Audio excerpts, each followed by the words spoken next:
nagbigay ng ilang impormasyon na tila walang halaga ngunit maingat na idinisenyo upang makakuha ng tiwala. Sa kanilang pag-uusap, lihim na naitala ni Maya ang isang mahalagang tawag ni Marco. Sa pamamagitan ng recording, nalaman ni Belle at ng kanyang koponan ang susunod na hakbang ni Marco. Tinutumbok niya si Direktor Santos, ang kanang kamay ni Santiago. Natuklasan ni Marco ang kahinaan ni Santos, ang kapatid nitong sangkot sa iskandalo ng akademya, at balak niyang gamitin ito upang pilitin si Santos na magbigay ng ebidensya laban kay Tito Miguel. Ang babala ni Belle kay Maya. Habang pinapakinggan ang recording, napansin ni Belle ang bahagyang pag-aalinlangan sa mata ni Maya.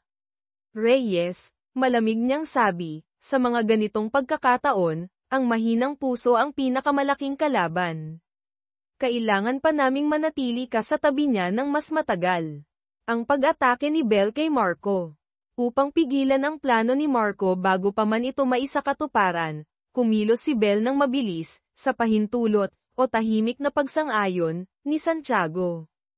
Ang nakababatang kapatid ni Direktor Santos ay bigla ang inaresto ng tagayusig, na may dalang serye ng mga kasong agad na isinapubliko.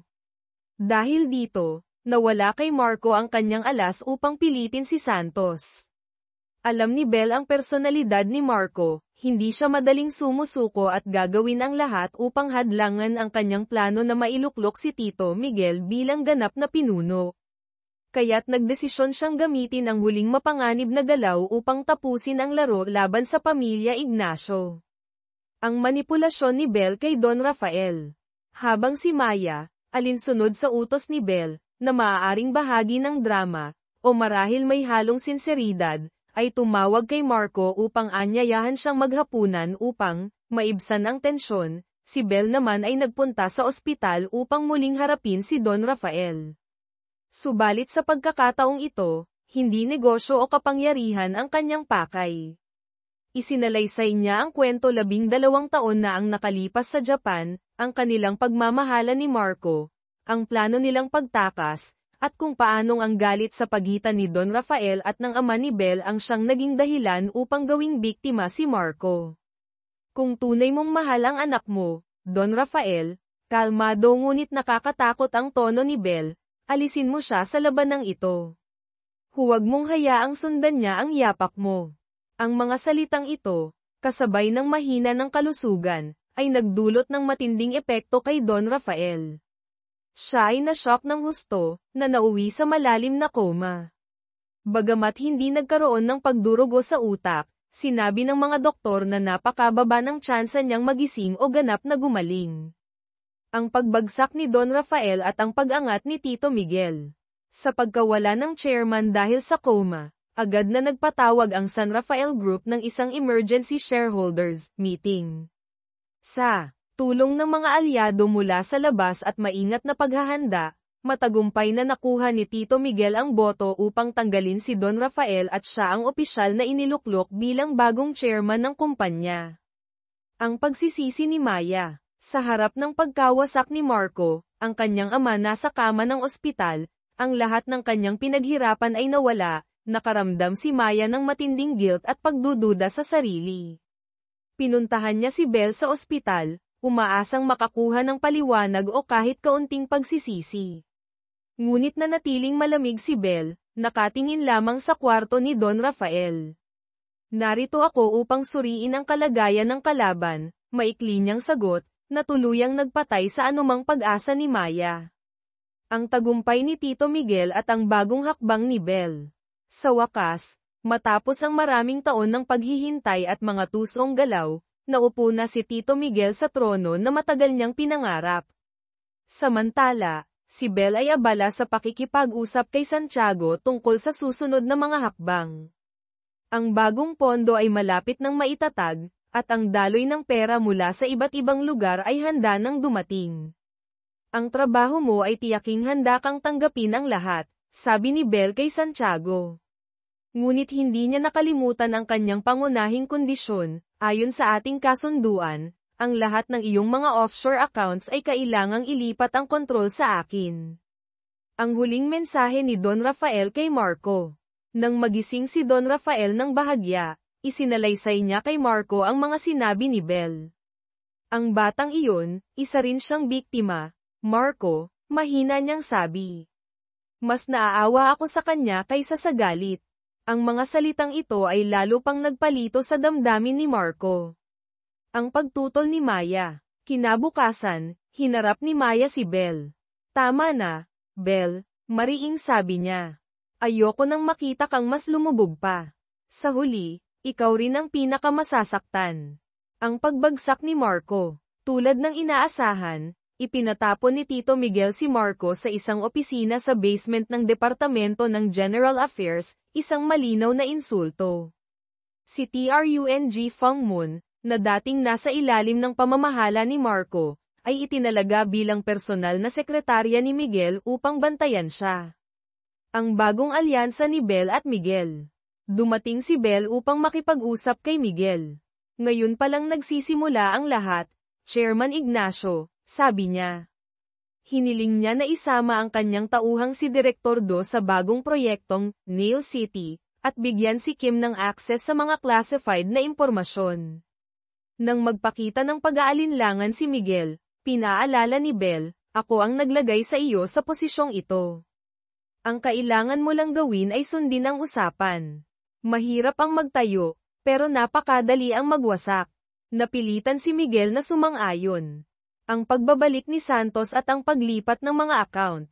Sa wakas, pinalaya si Direktor Santos, maaaring nakahanap sina Santiago at Belle ng isang fall guy para sa kaso ng pondong bughaw.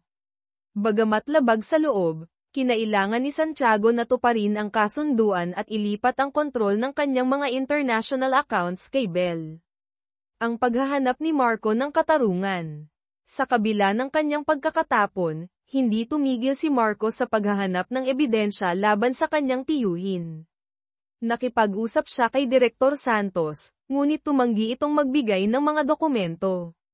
Sa halip, nagbigay siya ng pahiwatig, subukan mong kausapin si Ginoong Manho, ang dating chairman ng XYZ Corporation na kamakailan lang natanggal. Ang pagsubaybay ni Maya kay Marco. Nag-aalala para kina Marco at Belle, humingi ng tulong si Maya kay Benjo Aguilar upang subaybayan si Marco. Bagamat umalis na si Benjo sa grupo ni Belle, pumayag siyang tumulong. Ngunit agad itong natuklasan ni Belle. Sa halip na magalit, sinabi ni Belle, ang impormasyong nakukuha ninyo ay napakahalaga, Reyes. Ang pagpapatapon kay Marco sa New York.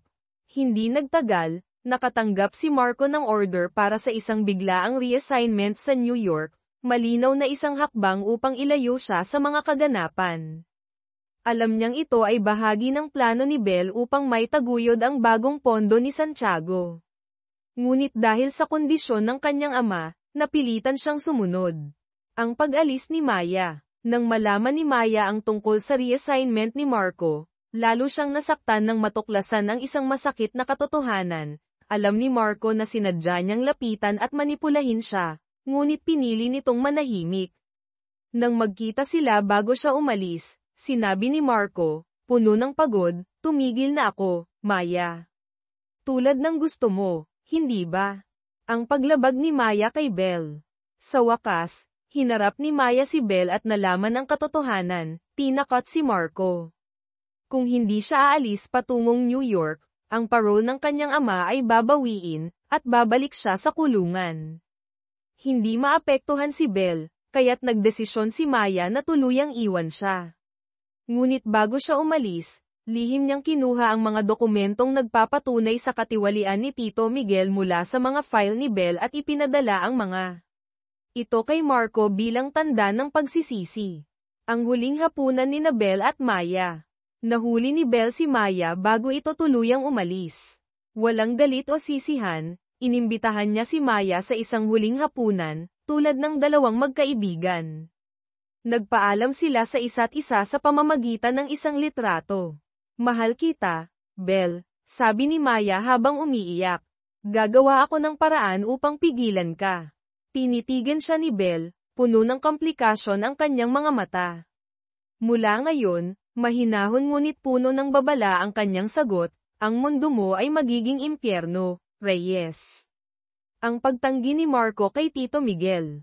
Matapos matanggap ang mga dokumento mula kay Maya, tinawag ni Tito Miguel si Marco at inalok siyang ilipat sa mas maayos na posisyon kapalit ng pagbabalik ng mga dokumento. Tinanggihan ito ni Marco nang walang pag-aalinlangan. Isa ka lamang puppet ni Isabel Dizon, Tito. Hindi ako makikipagkasundo sa puppet. Ang labanan ni Bel at Santiago.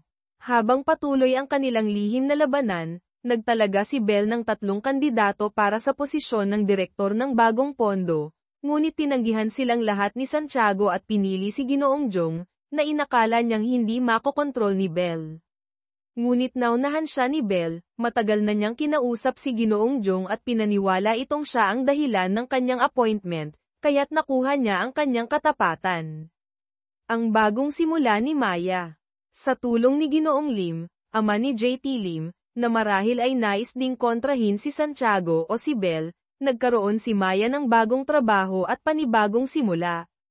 Bagamat hindi opisyal na magkasama, si Maya at Marco ay nagkaroon ng iisang layunin, iligtas si Bel mula sa sarili niyang ambisyon at sa mapanganib na mundo ng kapangyarihan. Ang bagong plano ni Marco. Sinubukan ni Marco na ibenta ang kalahati ng kanyang share sa San Rafael upang makuha ang direktang kontrol sa ilang mahahalagang departamento upang maprotektahan ang legacy ng kanyang ama. Ngunit agad itong hinaranggan ni Bel sa pamamagitan ni Miguel. Pinilit ni Miguel si Don Rafael na pirmahan ang isang kasunduan upang tuluyang alisin ang dating kasunduan ng 3 magkakapatid. Sa takot na mapahamak si Marco, napilitan si Don Rafael na pumirma. Nang malaman ito ni Marco, galit niyang sinisi ang kanyang ama sa pagkapit sa pera kaysa sa kanyang kaligtasan. Ang huling hakbang ni Bel. Patuloy na nakakaranas si Bel ng mga lihim na pagsalungat mula sa kampo ni Santiago. Ang isang kumpanya ng teknolohiya na ipinangako ni Miguel kay Marco ay biglang ibinenta sa isang foreign company na konektado sa pamangkin ng asawa ni Santiago. Napagtanto ni Marco na ito ay bahagi ng plano ni Bel at Santiago upang maubos ang pondo ng San Rafael at ilipat ito sa bagong pondo. Sinubukan niyang kumbinsihin ang iba pang mga executive upang pigilan ang transaksyon. Ang babala ni Benjo kay Maya. Natuklasan ni Benjo na nakikipagtulungan si Maya kay Marco. Agad niya itong hinarap. Gusto kita, Maya, at totoo iyon, diretsong sabi ni Benjo. Pero kung haharanggan mo ang landas ng general manager, hindi kita palalampasin. Sinubukan ni Maya na magpaliwanag, sinusubukan naming iligtas si Bel, Benjo. Iligtas siya mula sa sarili niyang landas. Ang pag-atake ni Bel at Miguel. Alam ni Bel na si Marco ay gumagawa ng paraan upang makagulo. Kaya't sa tulong ni Miguel, sinabotahe nila ang mahalagang meeting na maingat na inihanda ni Marco upang ipakita ang kanyang mga argumento laban sa pagbenta ng subsidiary company. Walang shareholder o executive ang dumalo sa meeting. Pagkatapos, dumiretso si Bel sa basement office ni Marco. Wala kang laban sa akin, Ignacio, malamig niyang sabi, puno ng kumpiyansa. Buong buhay mo, nabuhay ka sa ilalim ng anino ng ama mo.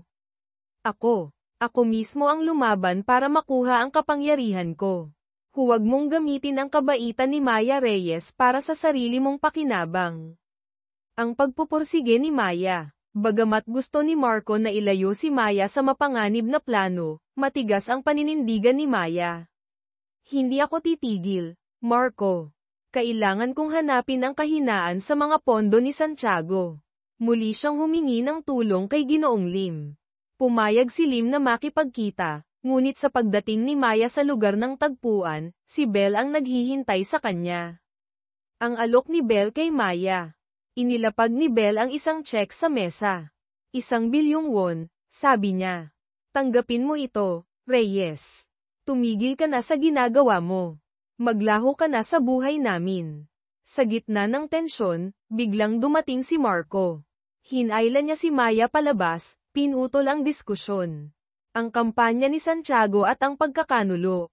Sinimulan ni Santiago ang kanyang media campaign para sa nalalapit na presidential election, ayon sa plano ni Bel. Ngunit, sa kabila ng pakikipagtulungan, Nagbalak si Santiago na alisin si Bel kapag naubos na ang pakinabang niya. Ang pagtataksil ni Miguel. Nadiskubre ni Bel na si Direktor Santos ay lihim na nakipagpulong kay Tito Miguel at sa ilang chairman ng mga kumpanya na nangako ng investment sa bagong pondo. Hinarap niya si Miguel tungkol sa lihim na pagsalungat. Pagkatapos, kinumpronta niya si Santiago.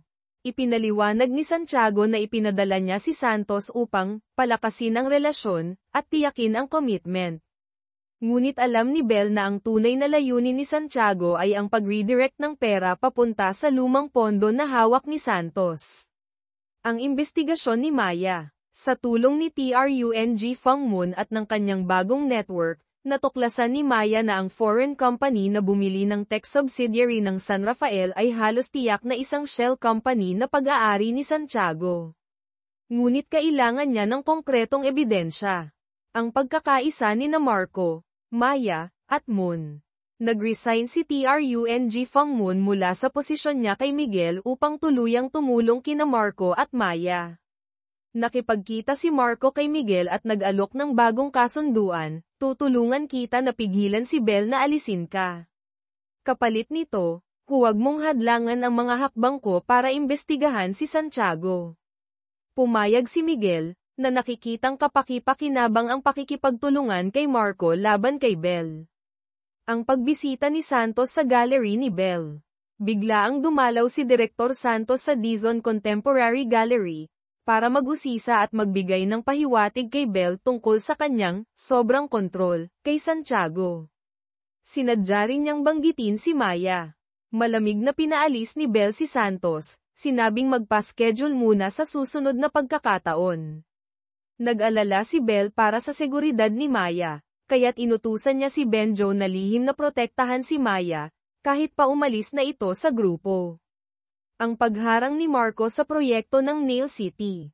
Sa tulong ni Miguel, matagumpay na pinigilan ni Marco ang bidding para sa supply ng equipment sa Nail City project. Ang kumpanyang itinalaga ni Bel para manalo ay hindi nakapagpatuloy. Kung naging matagumpay, ang deal na ito ay magpapataas ng halaga ng proyekto upang maglipat ng malaking pera sa bagong pondo ni Santiago. Ang babala ni Santiago. Ipinabatid ni Ginoong Lim kay Santiago na sina Marco at Maya ay nagtatanong tungkol sa shell company ni Santiago, ang Colin Inc. Agad na nagpadala si Santiago ng mga tauhan upang kunin ang mga dokumento mula kay Maya. Sa oras na susugod na ang mga tauhan ni Santiago kina Maya at Marco, dumating si Bel kasama si Benjo. Sa mabilis na aksyon, pinabagsak ni Benjo ang dalawang tauhan. Kinuha ni Bel ang mga dokumento tungkol sa Colin Inc.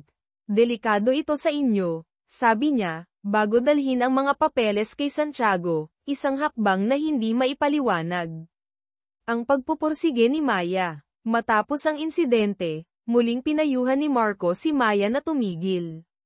Ngunit hindi niya maunawaan ang kakaibang koneksyon at pag-aalala na mayroon sina Bel at Maya para sa isa't isa. Nanatiling matatag si Maya sa kanyang misyon, at si Bel, kahit malamig ang panlabas na anyo, ay hindi kayang pabayaan ang seguridad ni Maya. Ang plano ni Santiago laban kay Bel. Tulad ng inaasahan, sinimulan ni Santiago ang kanyang lihim na plano laban kay Bel. Tinawag niya sina Henry Lim at Tito Miguel para sa isang pribadong pagpupulong.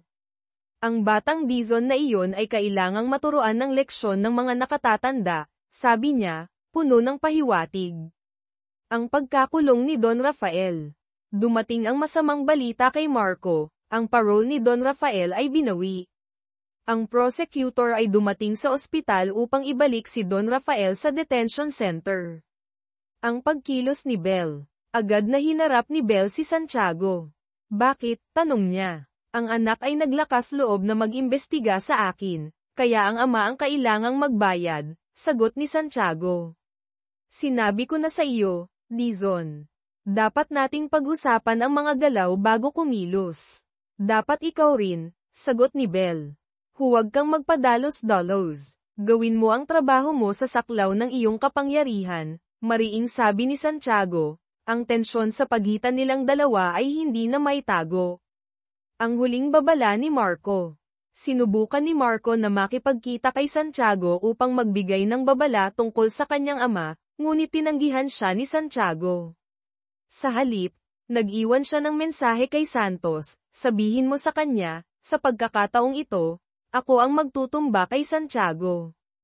Huwag niyang galawin ang ama ko muli. Ang paglaban ni Marco at ang kamatayan ni Don Alejandro. Sa detention center, binisita ni Marco ang kanyang ama. Patawad, pa, sabi niya, puno ng pagsisisi. Dahil sa akin, nadamay ka. Ngunit ang kanyang mga mata ay puno ng determinasyon. Ipagpapatuloy ko ang investigasyon sa Colin Inc. pa. Samantala, sa Japan, dumating ang balita, si Don Alejandro Dizon, ama ni Belle, ay pumanaw na. Bagamat pinayuhan ng lahat si Belle na umuwi upang magbigay respeto sa kanyang ama, tumanggi siya. Sabihin kay Tito Miguel, utos niya sa kanyang assistant, itigil muna ang paglipat ng pera sa bagong pondo ni Santiago. Kailangan kong harapin ang matandang iyon. Ang huling hakbang ni Belle. Bilang tugon sa pag-atake ni Santiago sa kanyang kumpanya, gumawa si Belle ng isang hindi inaasahang hakbang. Nag-donate siya ng bilyong halaga ng pera mula sa bagong pondo ni Santiago, isang hakbang na nagdulot ng galit kay Santiago. Ibalik mo ang natitirang pera sa mga offshore accounts ngayon din, utos ni Santiago. Itigil ang pag-atake sa kumpanya ko, Ginoo Santiago, sagot ni Belle sa telepono, malamig ang tono. Kapag ako ay ligtas, ang iyong bagong pondo ay ligtas. Ang pagdukot kay Belle. Sa gitna ng galit ni Santiago, inutusan niya ang kanyang mga tauhan na dukutin si Belle at pilitin siyang ibalik ang kontrol ng mga offshore accounts. Ngunit dumating ang mas masakit na balita, si Don Alejandro ay pumanaw na. Ang pagbabanta ni Belle kay Santiago. Mula sa lugar kung saan siya ikinulong, tumawag si Belle kay Santiago. Kung hindi mo ako papayag ang umuwi para sa libing ng aking ama, kalmado niyang sabi, ang ledger na naglalaman ng lahat ng ilegal na transaksyon mo sa nakalipas na mga dekada ay magiging pampubliko. Higit sa 100 pangalan ng mga opisyal, chairman ng mga kumpanya, lahat ay naroon. Ang imahe mo ay mawawasak. Ang pagbalik ni Belle. Walang magawa si Santiago kundi ang palayain si Belle upang makauwi sa Japan. Ngunit sa kanyang pagbalik sa Manila, mas maaga kaysa inaasahan, agad niyang hinarap si Miguel. Huwag mong kalimutan ang kasunduan natin, Chairman Ignacio, sabi niya. Ang kumpanya na pinili ko ang dapat manalo sa bidding ng Nail City. Ang labanan ni Belle at Santiago. Sa kabila ng tagumpay ni Santiago sa pansamantalang pag-atake kay Belle, hindi niya alam na ang batang Dizon ay handang lumaban hanggang huli. Ang labanang ito ay malayo pa sa pagtatapos. Ang pagpipilian ni Tito Miguel. Nahulog si Tito Miguel sa gitna ng matinding presyon mula kina Belle at Santiago tungkol sa pagpili ng contractor para sa proyekto ng Nail City. Upang makatakas sa sitwasyon, tinawag ni Belle ang isa sa kanyang dating tauhan na dalubhasa sa maduming trabaho upang bumalik sa Manila. Ang misyon ng tauhang ito ay magpakita sa paligid ni Tito Miguel, lumikha ng tensyon at takutin siya. Sa wakas, si Miguel, isang sekim ngunit walang kakayahan, ay sumuko sa bigat ng posisyon bilang chairman. Nagdesisyon siyang ipasa ang buong responsibilidad ng Nail City Project kay Marco Ignacio, isang paraan upang iwasan ang dalawang panig na naglalaban sa kanya. Ang pagbagsak ni J.T. Lim. Sa kabilang banda, si J.T. Lim ay tuluyang nahulog sa bitag sa stock market na maingat na inilatag ni Belle. Ginamit niya ang pera ng kumpanya, ngunit naubos ang lahat sa loob lamang ng ilang araw ng trading. Sa labis na kawalan ng pag-asa, tumawag siya kay Belle, tinanggap ang lahat ng kondisyon nito upang maalis ang kanyang ama sa posisyon. Agad na isinagawa ni JT ang plano, at si Chairman Henry Lim ay dinala sa ospital para sa isolation treatment, isang hakbang na bahagi ng plano ni Belle. Ang kanyang estratehiya ay umusad pa ng isang hakbang. Ang hamon ni Belle kay Marco. Dumating ang masamang balita kay Belle, ngayon, si Marco na ang namamahala sa Nail City, at tiyak na hindi niya hahayaan ang kumpanyang itinalaga ni Bell na manalo sa bidding.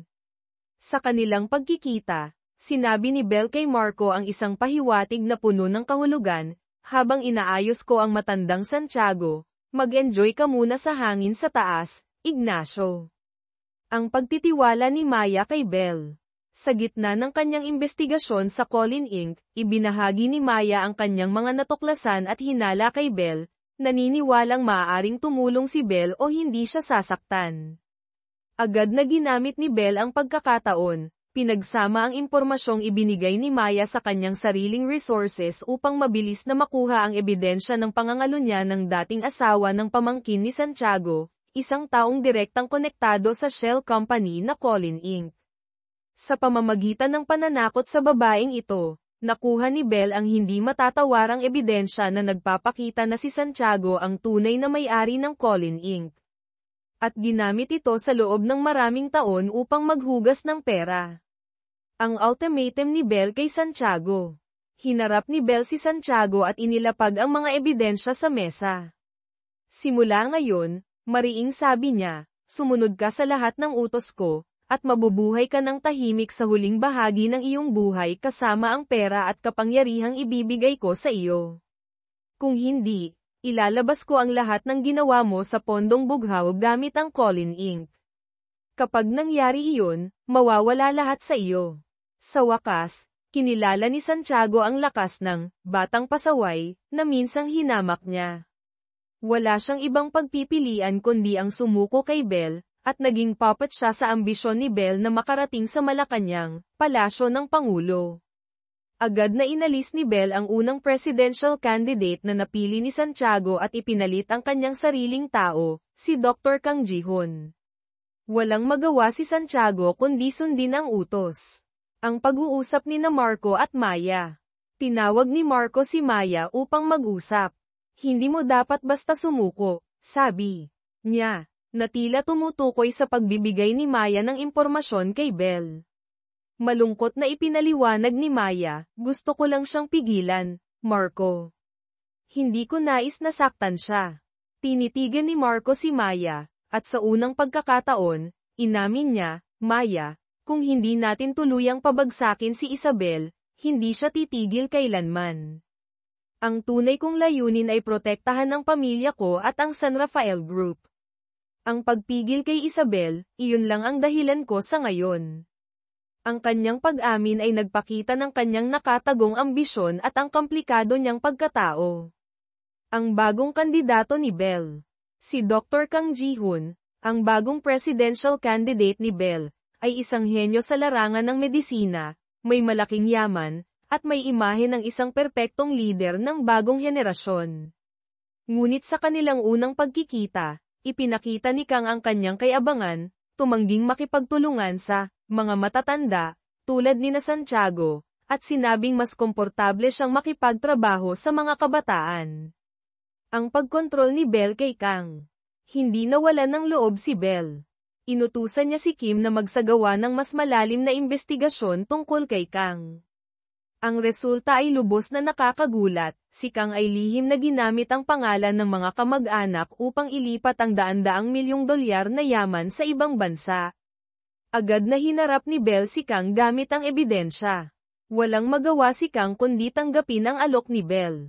Nang magtanong si Kang kung bakit siya ang napili, malamig na sagot ni Bell, dahil may ambisyon ka at walang kabusugan sa yaman, Dr. Kang.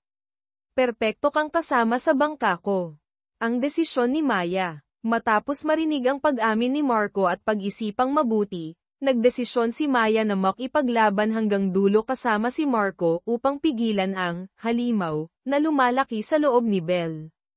Ang pagkabigo ni J.T. Lim.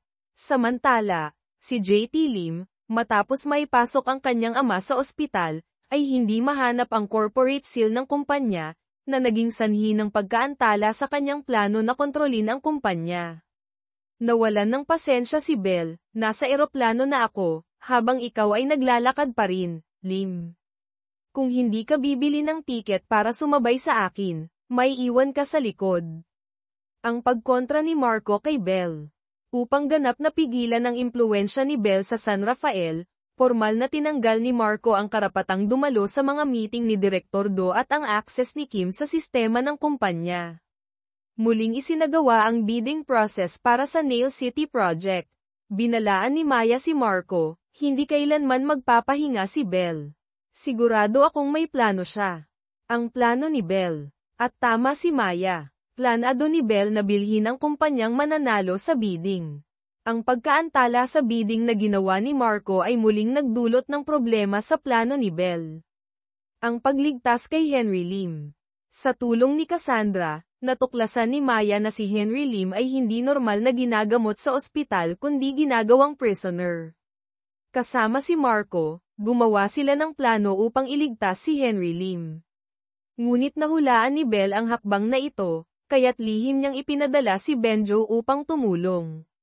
Sa tulong ni Benjo, ligtas na nailabas ng grupo ni Marco si Henry Lim mula sa ospital, bago pa man makialam si JT Lim. Ang kampanya para kay Kang Ji-hoon. Formal nang sinimulan ang campaign para kay Kang Ji-hoon. Bagamat may tensyon, si Santiago at Kang ay napilitang magpakita ng magkasama sa mga charity event upang ipakita ang kanilang alyansa sa publiko. Samantala, muling nabuhayan ng pag-asa si Santiago na magamit ang sitwasyon laban kay Bell. Ang babala ni Bell tungkol kay Maya. Sinabi ni Bell kay Benjo, ang batang iyon ay mabilis matuto, Benjo. Ang mga ginagawa niya ay tunay na nakakaapekto sa plano natin. Inatasan niya si Benjo ng mga lihim na misyon. Umalis si Benjo, na ikinagulat at ikinalungkot ni Kim at Direktor Do. Ang pagpapasya ni Henry Lim. Sa wakas, matapos maibalik ang kalayaan ni Henry Lim, inudyukan ni Bell si JT na magpatuloy sa paghingi ng paghahati ng ari-arian at paghiwalay ng kumpanya. Tumanggi si Henry Lim, ngunit si JT ay formal nang sumama sa kampo laban sa kanyang ama. Ang huling hakbang ni Bell. Ipinahayag ni Bell ang kanyang plano na magtatag ng isang charity bank para sa mahihirap, na may starting capital na 70% ng yaman ni Kang Ji-hoon. Nangako siya kay Kang na gagawing 100% ang halagang ito kapag siya ay naging presidente. Dahil sa kasakiman, pumayag si Kang. Si Tito Miguel, nakita ang pagkakataon, ay nag-alok ng suporta kapalit ng magandang rekomendasyon mula kay Kang. Pumayag si Kang. Ang paghaharap kay Santos. Nakuha ni Bell ang ebidensya na si Santos ay lihim na nakikipagkita kay Henry Lim. Hinarap niya si Santiago, at sa pagkakataong ito, walang pasubali. Nagbigay siya ng ultimatum, tanggalin si Santos. Napilitang sundin ni Santiago ang utos, at si Santos, ang matagal ng tapat na tauhan ni Santiago, ay tinanggal sa posisyon. Ang lihim na misyon ni Benjo. Sa ilalim ng guys na umalis na. Patuloy na lihim na binabantayan ni Benjo si Maya habang iniulat ang bawat galaw niya kay Bell. Sa huli, natuklasan ni Maya at Marco ang tunay na layunin ng charity bank ni Kang. Ngunit, sa utos ni Bell, inimplanta ni Benjo ang mga peke at maling files sa computer ni Marco at Maya, na nagresulta sa pagkakakulong ni Marco sa kasong pagnanakaw ng trade secrets mula sa kumpanya ni Kang. Kahit si Kang ay labis na namangha sa husay at walang awang taktika ni Bell. Ang pagbagsak ng pamilya Lim. Gumastos si Bell ng higit sa 2 bilyong peso upang bayaran ang mga nawalang pera ni JT sa stock market, kapalit ng paghingi ni JT ng paghahati ng shares ng kanyang ama. Ang pamilya Lim, si Santos, at si Tito Miguel ay tuluyang nalugmok sa ilalim ng kontrol ni Bell. Ngunit ang pagkakakulong ni Marco ay pansamantalang nagbigay ng pagkakataon kay Miguel na ituon ang pansin sa pag-aayos ng Nail City Project kasama si Bell. Ang pag-asa ni Henry Lim. Sa gitna ng desperasyon, nakikita ni Henry Lim si Maya bilang huling pag-asa upang labanan si Bell. Nag-alok siya ng pakikipagtulungan, ngunit si Santos, na nananatiling may koneksyon kay Lim, ay nagduda sa kakayahan ni Maya. Ang kanilang meeting ay kinansela. Ang paglaban ni Maya at Marco. Sa kabila ng lahat, patuloy ang laban ni Maya at Marco laban kay Bell. Ang digmaan sa kapangyarihan ay mas lalong tumitindi, at ang mga alyansa ay patuloy na nagbabago. Ang mga plano ni Belle ay nagiging mas mapanganib at mas maimpluwensya, ngunit ang determinasyon ni Maya at Marco ay hindi matitinag. Ang pagsalakay ni Santiago kay Belle. Itinuturing na ni Santiago si Belle bilang isang pawn na wala ng halaga, handang itapon tulad ng iba pa. Palihim niyang inutusan ang Financial Oversight Board at ang Bureau of Taxation na magsagawa ng biglaang investigasyon sa kumpanya ni Belle na namamahala sa mga bad debt. Ang resulta ay tiyak na, ang kumpanya ay sinuspinde ng 6 na buwan, isang matinding dagok na halos katumbas ng bankruptcy. Ang alok ni Santos kay Henry Lim.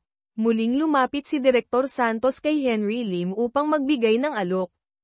Ito ang pagkakataong ibinibigay ni Ginoong Santiago para sa iyo, Ginoo Lim. Bilhin mo ang kumpanya ni Dizon sa presyong halos libre. Ang balita mula sa Japan. Sa gitna ng kaguluhan sa Manila, dumating ang balita mula sa Japan, ang kalusugan ni Don Alejandro Dizon, ama ni Belle, ay lubhang lumala at nasa bingit ng kamatayan. Lahat ng malalapit sa kanya ay nagmakaawang bumalik si Belle sa Japan upang magbigay respeto sa kanyang ama sa huling pagkakataon. Ngunit si Belle, sa malamig na determinasyon, ay tumanggi. Ipaalam kay Tito Miguel, utos niya sa kanyang assistant, walang emosyon sa kanyang boses, itigil agad ang lahat ng paglipat ng pera sa bagong pondo ni Santiago. Kailangan kong turuan ang matandang iyon ng leksyon. Ang matapang na hakbang ni Belle. Bilang tugon sa pagsuspinde sa kanyang kumpanya, gumawa si Belle ng isang mapangahas na hakbang. Naglipat siya ng bilyon-bilyong peso mula sa mga international accounts na hawak niya, ginamit ito para sa charity sa ilalim ng pangalan ng bagong investment fund ni Santiago. Ang balitang ito ay naging headline sa mga pangunahing pahayagan, kasama ang larawan ni Belle Dizon na puno ng kapangyarihan at kabutihang loob. Nabasa ni Santiago ang balita at galit na galit, tumawag kay Belle at inutusan siyang ibalik agad ang natitirang pera sa mga account. Itigil ang pag-atake sa kumpanya ko, Ginoo Santiago, kalmado niyang sagot sa telepono. Hanggat lumulutang ang bangka ko, ang bagong pondo mo ay makakalayag ng ligtas.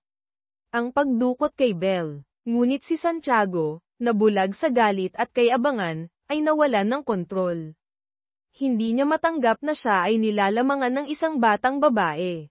Inutusan niya ang mga tauhan ni Santos na palihim na dukutin si Belle at ikulong siya sa isang liblib na mansion, pinilit siyang isuko ang kontrol sa mga account. Ngunit si Belle, na handa sa ganitong sitwasyon, ay naghanda para sa isang matinding labanan ng talino at tiyaga. Ang pagkamatay ni Don Alejandro.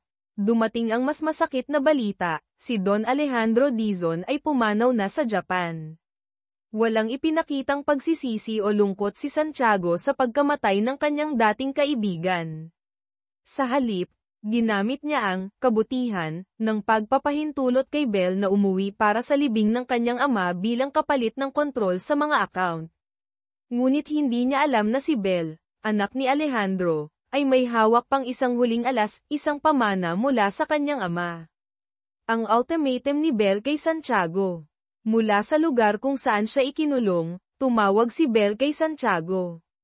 Ang kanyang boses ay kalmado, walang emosyon, ngunit ang bawat salitang binitiwan ay puno ng bigat, kung hindi mo ako papayagang umuwi para sa libing ng aking ama, ang ledger na maingat na isinulat ng aking ama, naglalaman ng lahat ng ilegal na transaksyon mo, ng pondong bughaw, sa loob ng maraming dekada, ay ipapadala sa lahat ng pangunahing news outlet sa mundo. Mahigit 100 pangalan, Ginoo Santiago.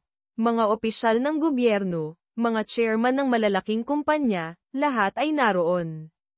Ang imahe mo, ang buong karera mo sa politika, mawawasak sa isang iglap. Ang pagpapalaya kay Belle. Napako si Santiago sa kanyang kinatatayuan. Alam niyang hindi nagbibiro si Belle.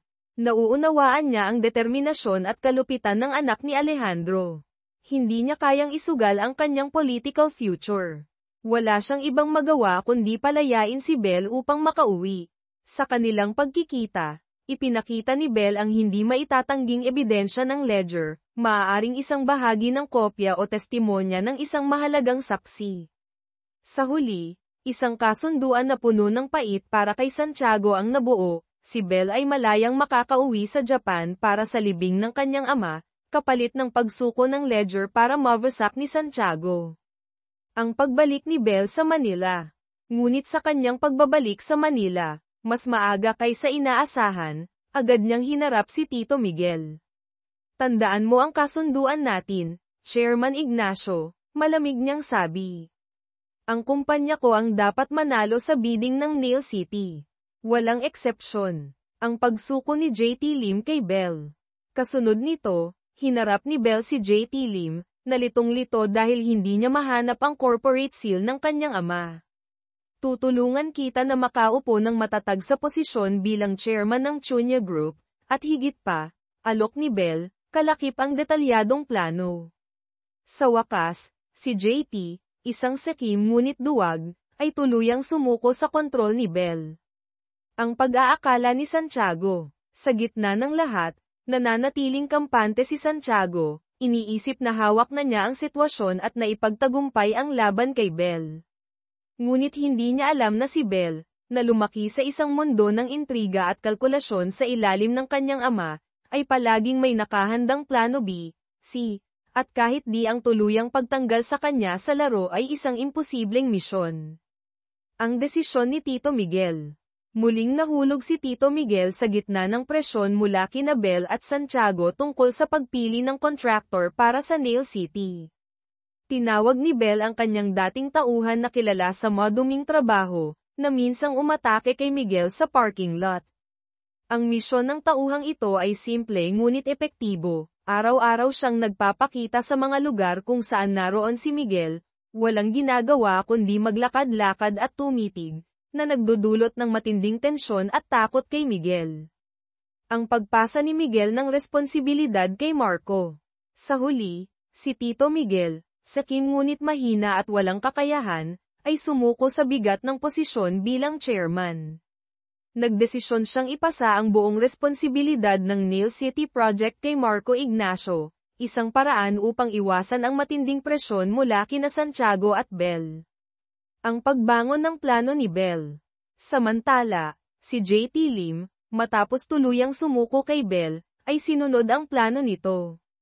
Isinagawa niya ang pag-aayos na ang kanyang ama, si Chairman Henry Lim, ay kailangang isolate treatment, dahil sa umano'y hindi maayos na kalusugan, isang hakbang upang makuha ang kontrol sa kumpanya.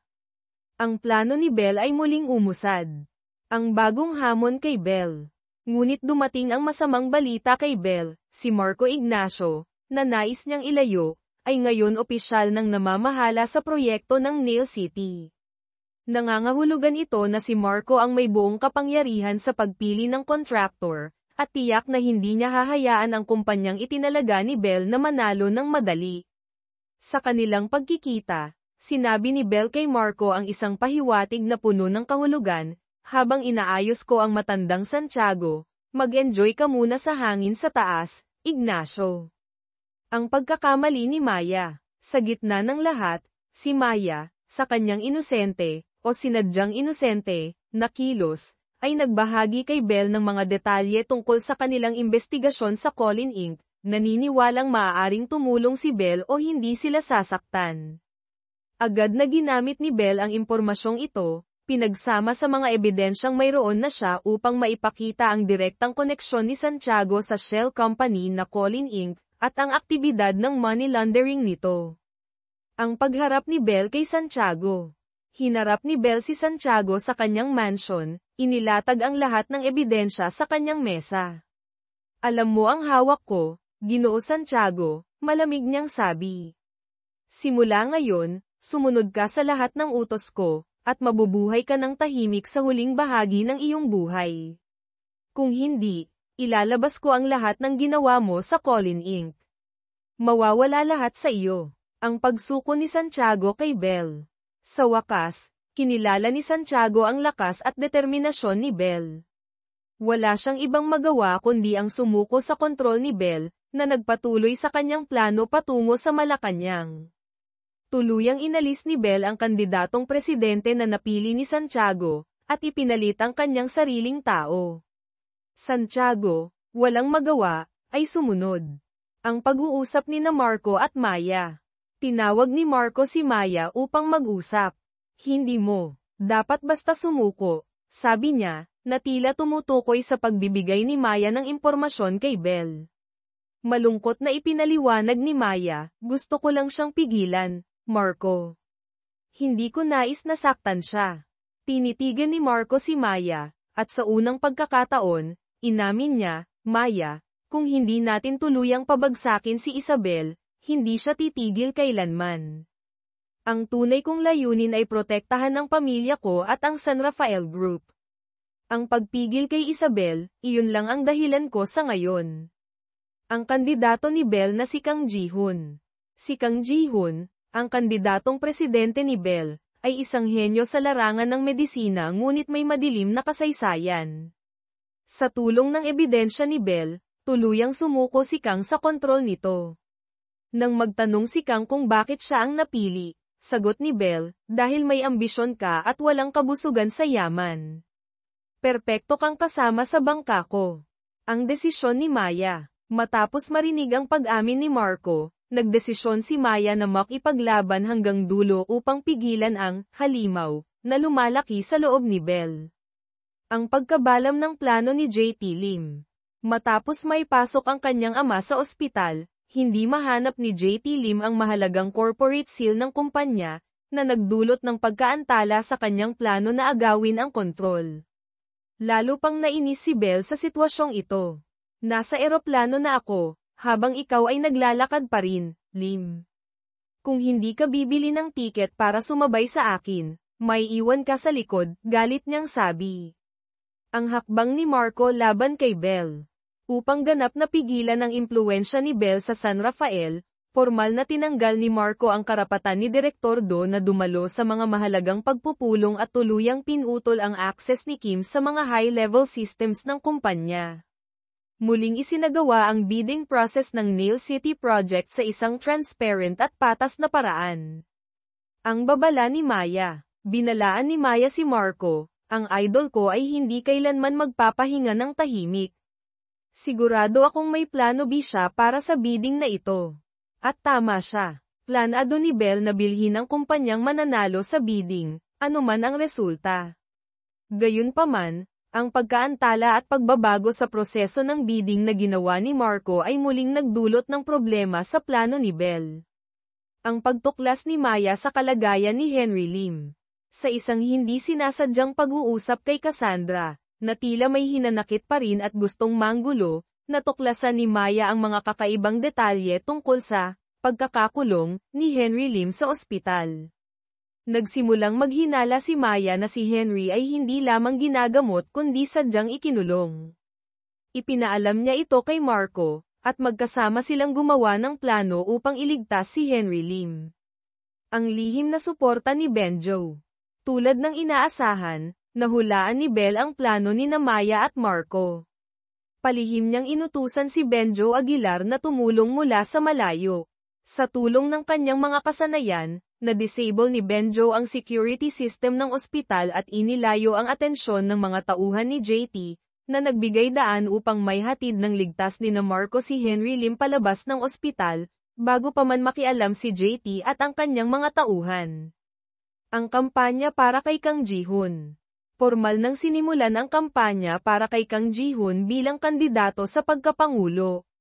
Bagamat puno ng tensyon at hindi pagkakaunawaan, si Santiago at Kang ay napilitang magpakita ng pagkakaisa sa harap ng publiko. Magkasama silang nagbigay ng mga talumpati sa mga charity events, na nagpapakita ng kanilang alyansa para sa kinabukasan ng bansa. Ang bagong plano ni Santiago. Nang marinig ni Santiago ang balitang nailigtas ni Marco si Henry Lim at hayagang tumutol laban kay Belle, nakita niya ang isang bahagyang pag-asa na magamit ang sitwasyon upang pabagsakin si Belle. Tahimik niyang sinimulan ang kanyang mga sariling hakbang. Ang komento ni Belle tungkol kay Maya. Sa isang pag-uusap kay Benjo, sinabi ni Belle, ang batang iyon ay tunay nang nag-mature, Benjo. Ang mga ginagawa niya, kahit pa may mabuting layunin, ay nagdudulot ng pagkaantala sa plano natin para sa Blue House. Binigyan niya si Benjo ng ilang mahahalagang misyon na kailangang ganap na lihim. Umalis si Benjo sa kanyang apartment, na ikinagulat at ikinalungkot ni Kim at Direktor Do, na inakala nilang tuluyan na siyang umalis. Ang bagong estratehiya ni Bell laban kay Henry Lim. Alam ni Bell na hindi na niya magagawang kontrolin si Henry Lim sa pamamagitan ng pagkakakulong sa ospital. Kaya't naglunsad siya ng mas sopistikadong plano. Matapos makabalik si Henry Lim sa trabaho, kahit na ang kanyang impluwensya ay lubhang nabawasan, sinulsulan ni Bell si JT na magpatuloy sa paghingi ng paghahati ng shares at pagtatatag ng bagong kumpanya na mag-i-invest sa charity bank na itinataguyod ni Kang Ji-hoon. Bagamat galit na galit, tumanggi si Henry Lim sa simula. Ngunit si JT, na suportado ni Bell, ay hayagang tumayo laban sa kanyang ama sa mga board meetings. Ang imahe ni Bell at Kang Ji-hoon. Patuloy na. Pinalalakas ni Bell ang imahe ni Kang Ji-hoon at ang proyekto ng charity bank. Ang kampanya ay itinataguyod bilang isang makabagong inisyatibo para sa mahihirap. Nangako si Bell kay Kang na ang 70% ng kanyang yaman na gagamitin bilang panimulang kapital ay magiging 100% kapag siya ay naging presidente. Dahil sa kasakiman at ambisyon, tuluyang naniwala at sumunod si Kang sa lahat ng utos ni Bell. Ang alok ni Tito Miguel kay Kang. Samantala, si Tito Miguel, na nakakita ng pagkakataon, ay sinubukang makipagkasundo kay Kang. Nag-alok siya ng suporta mula sa San Rafael kapalit ng ilang mabuting salita mula kay Kang sa harap ni Bell.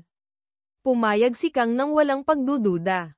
Ang paglalaglag kay Santos. Nakuha ni Bell ang ebidensya na si Direktor Santos, kahit na natanggal na sa posisyon, ay patuloy pa ring lihim na nakikipag-ugnayan kay Henry Lim. Hinarap niya si Santiago at inilatag ang ebidensya. Sa pagkakataong ito, hindi na nagpasikot-sikot si Bell. Binigyan niya si Santiago ng matinding babala. Walang magawa si Santiago kundi, isakripisyo, si Santos, tuluyang pinutol ang lahat ng koneksyon at itinapon ang lahat ng sisi sa kanya. Ang misyon ni Benjo. Sa ilalim ng guys na tuluyan ng umalis, patuloy na lihim na binabantayan ni Benjo si Maya upang protektahan siya mula sa mga posibleng panganib mula sa kampo ni Santiago o iba pang kaaway. Kasabay nito, iniulat niya kay Bell ang bawat galaw ni Maya at Marco. Nang matuklasan ni Maya at Marco ang tunay na layunin ng charity bank ni Kang Ji-hoon, isang front para sa money laundering at iligal na pagkuha ng pondo, agad na inutusan ni Bell si Benjo na magsagawa ng isang mapangahas na hakbang. Ang pagkakakulong ni Marco. Sa utos ni Bell, naglagay si Benjo ng peking mga file sa computer ni Marco at Maya, na nagresulta sa pagkakakulong ni Marco sa kasong pagnanakaw ng trade secrets mula sa kumpanya ni Kang Ji-hoon. Ang biglaang aksyon na ito ay nagdulot ng takot kay Kang, na mas lalong namangha sa walang awang taktika ni Bell. Ang pagbagsak ng pamilya Lim. Gumastos si Bell ng higit sa 2 bilyong peso upang bayaran ang mga nawalang pera ni JT sa stock market, kapalit ng paghingi ni JT ng paghahati ng shares ng kanyang ama. Ang pamilya Lim, si Direktor Santos, at si Tito Miguel ay tuluyang nalugmok sa ilalim ng kontrol ni Bell. Ang huling pag-asa ni Henry Lim. Sa gitna ng kawalan ng pag-asa, lumapit si Henry Lim kay Maya, nag-aalok ng impormasyon at suporta upang labanan si Bell. Ngunit si Direktor Santos, kahit nagalit kay Bell, ay hindi nagtitiwala sa kakayahan ni Maya. Ang kanilang lihim na pagpupulong ay nakansela sa huling sandali. Ang lihim na galaw ni Benjo. Matapos ang matagumpay na pag-set up kay Marco, hindi tuluyang umalis si Benjo. Nanatili siyang malapit sa bagong opisina ni Maya, lihim na nagmamasid at nagpoprotekta, isang aksyon na nagpakita ng komplikadong damdamin at posibleng personal na koneksyon kay Maya. Ang diskarte ni Maya. Patuloy na nilapitan ni Maya si Henry Lim. Sinabi niya na sinusubukan niyang alamin ang mas malalim na detalye tungkol sa charity bank at naniniwalang ito ang maaaring gamitin ni Henry upang labanan ang plano ng paghahati ng kumpanya ni JT. Hindi alam ni Maya at Henry na ang pagsulsol ni Bell kay JT ay isa lamang diversion upang lalong maipit si Henry. Ang tunay na layunin ni Bell ay gawing buo ang pag-invest ng Chunya Group sa charity bank na siya ang may kontrol. Ang pagharap ni Bell kay Henry Lim. Sa isang pribadong pagpupulong, diretsahang sinabi ni Bell kay Henry Lim, "Hindi ko na kailangan ang pakikipagtulungan ng anak mo. Kung hindi ka sang-ayon na mag-invest sa charity bank, ikaw ang magbabayad ng utang na iniwan ng anak mo, mga perang nilustay at nawala sa maling pamamahala." Si Tito Miguel, na ngayon ay lubos ng kampi kay Bell, ay tumawag kay Henry upang hikayatin siya. "Sumunod ka na lang sa direksyon ni Bell, Ginoo Lim. Mas magiging magaan ang buhay mo kung gagawin mo. Walang ibang mapagpipilian," at dahil sa matinding presyon, napilitan si Henry Lim na tanggapin ang kanyang kapalaran at pumayag na mag-invest sa charity bank, isang malaking patibong na pinlano ni Bell. Ang gantimpala ni Tito Miguel. Bilang gantimpala sa malaking ambag ni Tito Miguel sa pag-convince kay Henry Lim, inihayag ni Bell na ang San Rafael Group ang manggana sa pagbili ng kumpanya ng teknolohiya ni Kang Ji-hoon, isang napakalaking oportunidad sa negosyo. Ang babala ni Marco kay Kang Ji-hoon. Samantala, si Marco, na tila natulungan upang makalaya o nakahanap ng paraan upang makipag-ugnayan mula sa loob, ay nagpunta kay Kang Ji-hoon upang mag-alok na bilhin ang kumpanya ng teknolohiya nito. Siyempre, tinanggihan ni Kang ang alok. Hindi sumuko si Marco, binalaan niya si Kang, "Mag-ingat ka kay Isabel Dizon. Ang gusto niya, gagawin niya ang lahat para makuha. Ang tungkol sa bagong CEO mo, mas mabuting manatiling lihim ito hanggang sa opisyal na anunsyo." Ang labanan ng mga estratehiya. Habang tumitindi ang laban, ang bawat galaw ay nagiging mas mapanganib. Lahat ng tao ay nahuhulog sa gulong nilikha ni Bell, hindi alam kung saan haantong ang lahat. Ang huling hakbang ni Bell laban kay Kang. Upang pilitin si Kang na ibenta ang kanyang kumpanya, ang kampo ni Bell ay nagtatrabaho ng walang tigil. Sinusuri nila ang bawat posibleng butas sa negosyo ni Kang habang sinusubukang tukuyin ang misteryosong bagong CEO. Gayunpaman, tila walang resulta, mananatiling lihim ang pagkakakilanlan ng CEO. Bilang tugon, nagpasya si Bell na maglaro ng matapang na hakbang. Nagpadala siya kay Kang ng detalyadong plano ng pag-takeover sa kanyang kumpanya, na nagpapakita ng mga sensitibong impormasyon tungkol sa mga ilegal na aktibidad ni Kang na matagal na niyang itinatago. Nang mabasa ni Kang ang plano, labis siyang nagpanik. Agad siyang tumawag kay Marco Ignacio upang humingi ng tulong. Sa gitna ng kanyang takot, napilitan si Kang na ibunyag ang pagkakakilanlan ng kanyang misteryosong bagong CEO kapalit ng payo ni Marco kung paano harapin si Bell. Ang pagtataksil ni Marco. Sa parehong oras, nakatanggap si Marco ng balita mula kay Tito Miguel, si Bell Dizon ay tumutulong sa San Rafael upang ihanda ang pagbili ng kumpanya ni Kang. Dahil sa potensyal na kita ng deal na ito para sa kanilang pamilya, si Marco, kahit may sariling mga plano, ay nagpasya na ibahagi kay Bell ang impormasyon tungkol sa bagong CEO ni Kang. Ang pagtatapos ng labanan. Nakuha ni Bell ang mahalagang impormasyon, at agad niyang pinilit si Kang na ibenta ang kanyang kumpanya. Nagbabanta siya, "Kung hindi mo iaanunsyo ang pagbebenta ng kumpanya sa susunod na press conference, ilalabas ko ang pagkakakilanlan ng bagong CEO mo at gagawin ang lahat upang hindi siya kailanman makaupo bilang CEO." Alam ni Kang ang kakayahan ni Bell at ang kanyang walang awang taktika. Alam niyang wala na siyang ibang pagpipilian. Ang pagdukot kay Maya Reyes. Kasabay nito, si Maya Reyes ay biglang dinukot ng mga tauhan ni Direktor Santos, na lihim pa ring kumikilos kahit natanggal na sa posisyon. Ang kondisyon para sa kanyang paglaya, kailangang ibigay ni Bell ang lahat ng orihinal na dokumento tungkol sa kumpanya ng Colin Inc. at magpunta siya mag-isa. Walang pag-aalinlangan, pumayag si Bell sa mga hinihingi. Nagmaneho siya patungo sa lugar kung saan ikinulong si Maya. Ngunit nang harapin niya si Santos at Maya, wala siyang dalang mga dokumento. "Alam kong ito ay isang bitag na ginawa ninyo, Santos at Reyes," diretsahan niyang sinabi, habang tinititigan si Maya. "Akala mo ba ganon ako katanga? Ang pagkapahiya ni Maya at Santos. Nahuli sa akto, si Santos at Maya ay napilitang mag-isip ng bagong plano. Pinilit ni Santos na panatilihin si Belle at Maya bilang hostage, nagbabanta na hindi sila palalayain hanggat hindi ibinibigay ang mga dokumento. Si Maya, bagamat nahihiya at nagulat, ay nagtaka, bakit mo alam na bitag ito pero pumunta ka pa rin para iligtas ako? Tinitigan ni Belle si Maya, ang kanyang mga mata ay tila may kakaibang lamang. Ang isang taong desperado ay gagawa ng kahit ano, Reyes. Ayokong mapahamak ka. Ang pagkapukaw ng damdamin ni Maya. Sa narinig mula sa kanyang idolo, tuluyang bumagsak ang emosyonal na depensa ni Maya. Siya ay napaiyak, hindi ko talaga kaya ang galing mo, Belle. Isang maliit na ngiti ang lumitaw sa labi ni Belle. Matagal ko nang hinihintay ang linyang iyan mula sa iyo. Bumaling siya kay Santos. Sige, ipapadala ko ang mga dokumento. Palayain mo siya. Ang pagkakanulo ni Santos. Ngunit sa sandaling dumating ang mga dokumento, niloko ni Santos si Belle at tumangging palayain si Maya. Agad siyang tumawag kay Santiago upang ipahayag ang tagumpay nito. Sa balitang nakuha na ang mga dokumento ng Colin Inc., nagbago ang tono ni Santiago. Tumawa siya ng malakas, at tinawagan si Kang Ji-hoon, simula ngayon, sumunod ka sa akin, Dr. Kang. Ako ang mag-aayos ng lahat para sa iyo. Ang pagyuko ko kay Belle ay para sa pagkakataong ito. Ngayon, tapos na siya. Ang huling pagsubok ni Belle. Hindi alam ni na Santiago at Kang na ang kanilang pagkakanulo ay ang huling pagsubok ni Belle.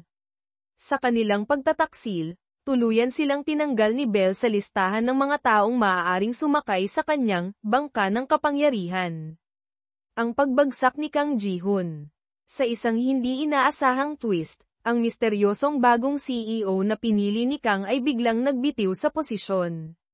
Kasabay nito, ang mga key employees ng kumpanya ni Kang ay sunod-sunod na umalis upang sumama sa San Rafael Group. Ang isang malaking kumpanya ng teknolohiya ay biglang nag-anunsyo ng strategic partnership sa San Rafael.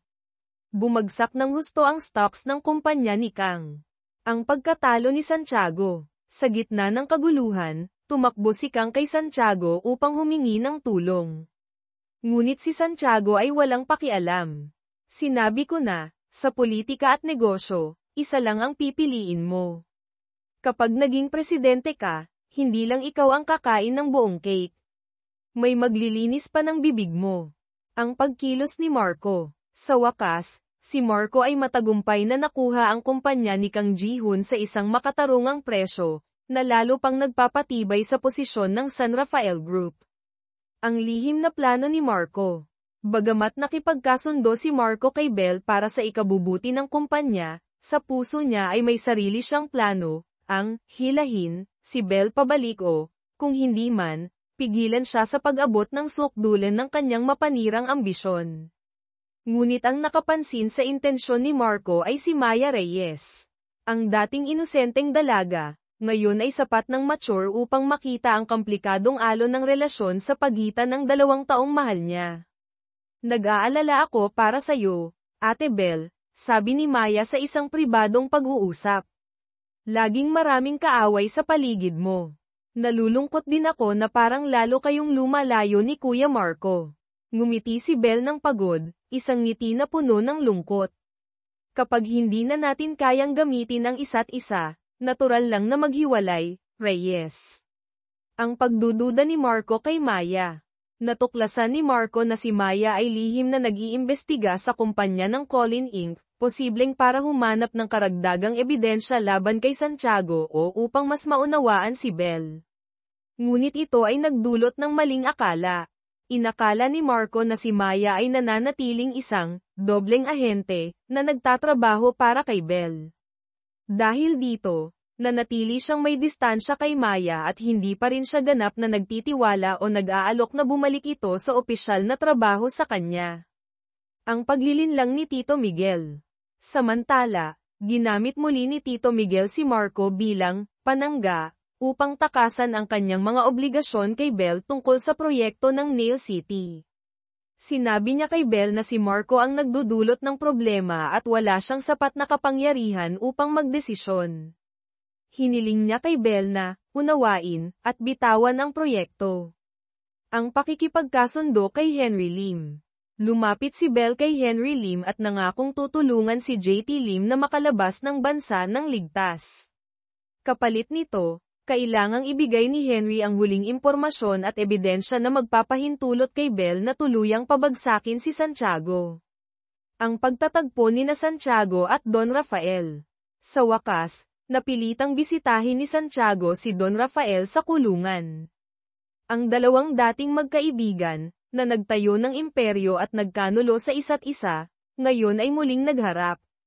Sinubukan ni Santiago kumbinsihin si Don Rafael na ang pagbabalik ni Belle ay para maghayganti sa kanyang ama.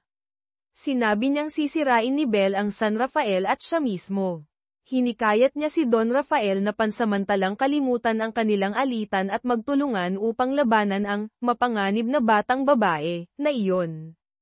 Ipinaalala niya na ang proyekto ng Nail City ay regalo niya kay Don Rafael noon at hindi dapat hayaan itong mapunta kay Belle. Ang lihim na impormasyon tungkol sa Nail City.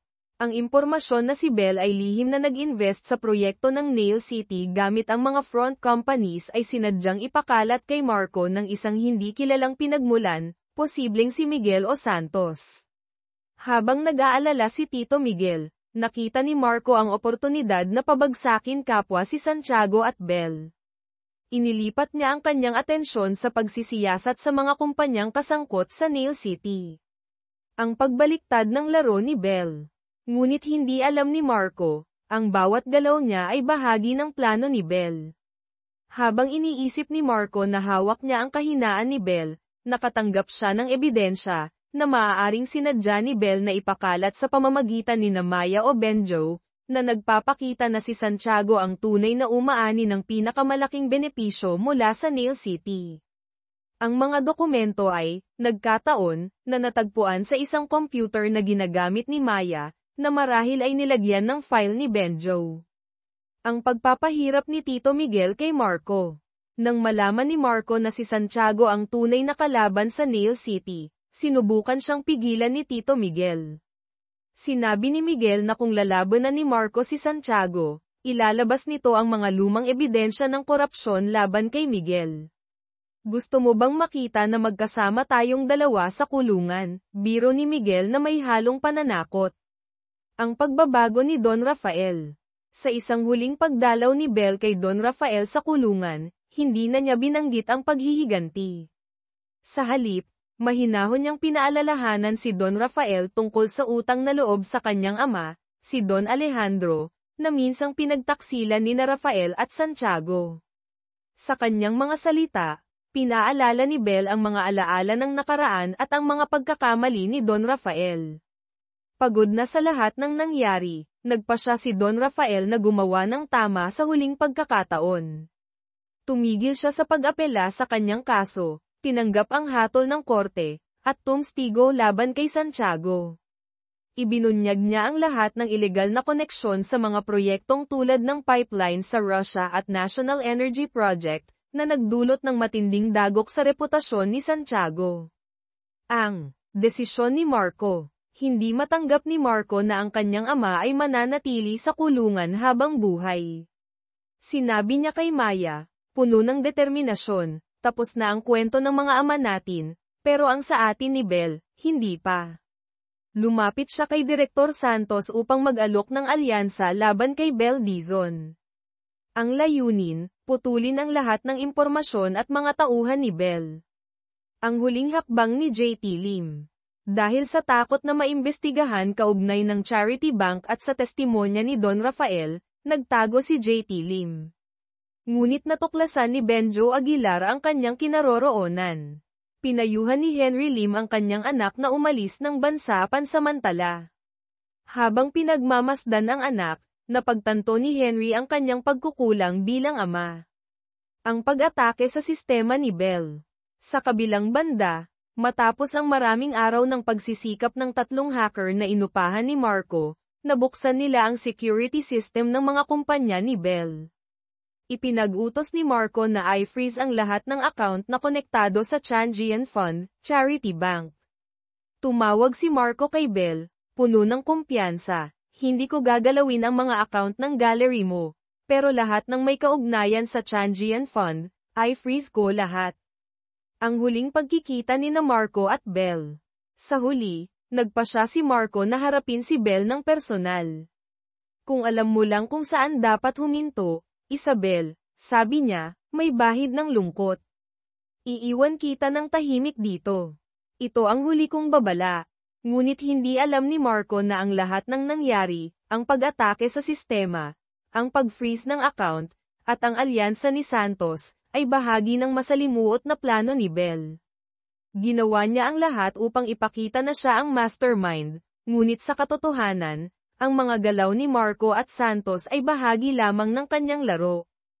Ang pagpapalaya ni Belle. Sa huli, nagdesisyon si Belle na tapusin ang lahat.